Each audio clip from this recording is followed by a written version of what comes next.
नमस्कार, मैं डॉक्टर पल्लवी मेहता और आज इस वीडियो में मैं आप सबको हेड इंजरी के बारे में थोड़ी जानकारी देना चाहूँगी।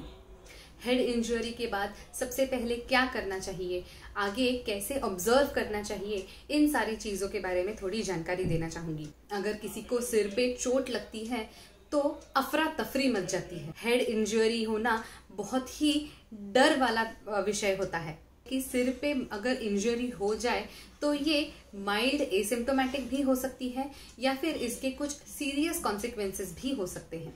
हेड इंजरीज अलग अलग प्रकार के होते हैं। ओपन हेड इंजरी वो होती है जिसमें सिर पे मार लगते ही स्कल में भी ओपन हो जाए, स्कल ओपन हो जाए, इसकी वजह से स्कल में फ्रैक्चर हो सकता है। क्लोज्ड हेड इंजरीज वो होती हैं जिसमें स्कल पे फ्रैक्चर या स्कल पे मार नहीं लगता। हेड इंजरीज के अलग अलग प्रकार होते हैं, जैसे कि हीमेटोमा। हीमेटोमा मतलब ब्लड का कलेक्शन हो जाना।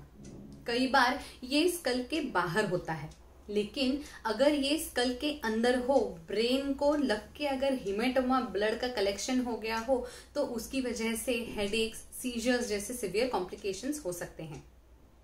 हेमरेज एक बहुत ही सीरियस प्रॉब्लम होती है। हेड इंजरी के बाद अगर हीमरेज हो रहा है, यानी कि कंटिन्यूअस ब्लड का फ्लो हो रहा है, तो ये जानलेवा भी हो सकता है। अगर सिर जोर से दीवार पे पटक जाता है या फिर हैंडल, स्टीयरिंग हैंडल को अगर पटक जाता है, लेकिन उसकी वजह से स्कल में फ्रैक्चर या स्कल में ओपनिंग नहीं हो रही हो, तो इसे कंकशन कहा जाता है। कंकशन की वजह से टेम्परेरीली कुछ फंक्शन का भी लॉस हो सकता है। सिवियर इंजरी हो गई हो तो उसकी वजह से फ्लूइड का कलेक्शन हो सकता है।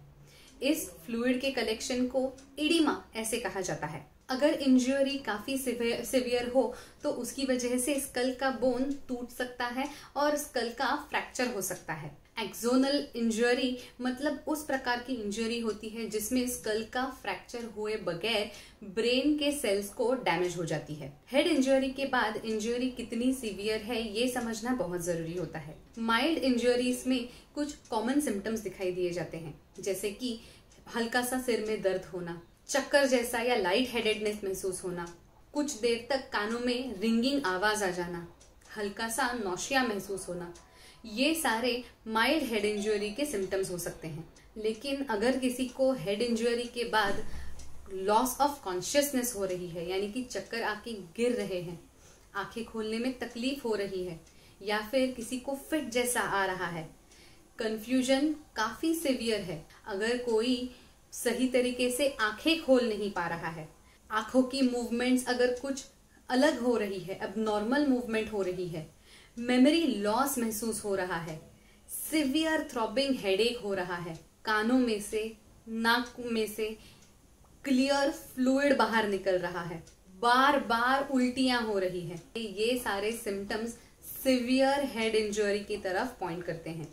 अगर किसी भी प्रकार की हेड इंजरी के बाद कोई भी पेशेंट ऐसे सिम्टम्स दिखाता है तो उन्हें जल्द से जल्द डॉक्टर के पास लेके जाना बहुत जरूरी होता है। हेड इंजरी की सिवियरिटी को डायग्नोज करने के लिए आपके डॉक्टर ग्लासगो कोमा स्केल का इस्तेमाल करेंगे, यानी कि GCS। इस GCS ग्लासगो कोमा स्केल की मदद से हेड इंजरी की सिवियरिटी, इंटेंसिटी को आइडेंटिफाई किया जा सकता है। इसके अलावा हेड इंजरी एग्जैक्टली कहाँ है, फ्रैक्चर है या नहीं, इसके लिए आपके डॉक्टर आपको स्कैनिंग का सुझाव जरूर देंगे। CT स्कैन और MRI की मदद से हेड इंजरी कितनी सिवियर है ये सब चीजें समझी जाती हैं। हेड इंजरी की ट्रीटमेंट हेड इंजरी के सिम्टम्स के ऊपर निर्भर करती हैं। पेन की इंटेंसिटी, पेन की सिवियरिटी, सीजर्स है या नहीं, उल्टियां हो रही है या नहीं, इन सब चीजों को जान के आपके डॉक्टर आपको स्पेसिफिक और सिम्टोमेटिक ट्रीटमेंट दे सकते हैं।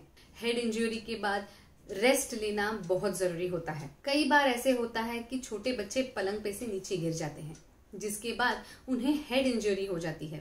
कभी भी अगर कोई छोटा बच्चा बेड पे से या किसी भी हाइट पे से सिर के बल गिरता है तो सबसे पहले बच्चा सही तरीके से आंखें खोल के देख रहा है या नहीं ये समझें, बच्चा कॉन्शियस है या नहीं ये देखें। थोड़ा सा सिर को मसाज करने के बाद बच्चा रोना बंद कर रहा है या नहीं ये समझें। अगर बच्चा उल्टियाँ कर रहा है, उसका रोना कुछ भी करने के बाद कम नहीं हो रहा है, तो बच्चे को जल्द से जल्द डॉक्टर के पास लेके जाएं। अगर आपको या आपके किसी नज़दीकी इंसान को हेड इंजरी के बारे में ज़्यादा जानकारी चाहिए हो तो उन्हें इस वीडियो के बारे में ज़रूर बताएं। ऐसे ही अलग अलग मेडिकल टॉपिक्स के बारे में अगर आपको ज़्यादा जानकारी चाहिए हो तो हमारे इस चैनल को जल्द से जल्द सब्सक्राइब करें। तुरंत लाल कलर का बटन दबाएं और हमारे इस चैनल को सब्सक्राइब करें। Thank you.